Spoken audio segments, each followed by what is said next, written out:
156 acres లో spread అయి ఉన్న ఈ temple world largest Hindu temple.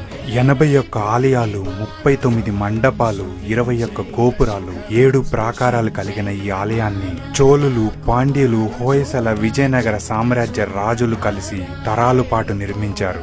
ఇదే మన తమిళనాడులోని శ్రీరంగం. శ్రీరంగం అనగానే ప్రతి ఒక్కరికి గుర్తొచ్చేది మాత్రం ఈ రాజగోపురం. ఇది నిజంగా గోపురాలకే రాజు. 13 అంతస్తులు, 236 అడుగుల ఎత్తుతో ఉన్న ఈ గోపురం ఏషియాలోనే అతిపెద్ద గోపురం. అయితే ఇది నిర్మించటానికి దాదాపు 400 ఏళ్లు పట్టింది. ఇంత అద్భుతంగా కలియుగ వైకుంఠంగా పిలువబడే ఈ ఆలయానికి ఒక విషాదమైన చరిత్ర కూడా ఉంది.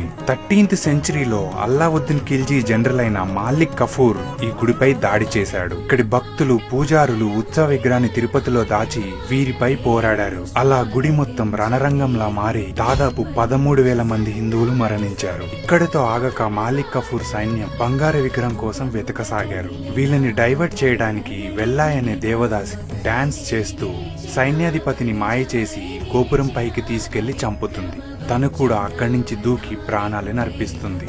మీరు చూస్తే గుడిలో 20 గోపురాలు రంగులతో అద్భుతంగా ఉంటే ఒక్క ఈ గోపురం మాత్రమే తెల్లగా ఉంటుంది. తన త్యాగానికి గుర్తుగా ఈ గోపురాన్ని ఎప్పుడు తెల్లని సున్నంతో ఉంచుతారు.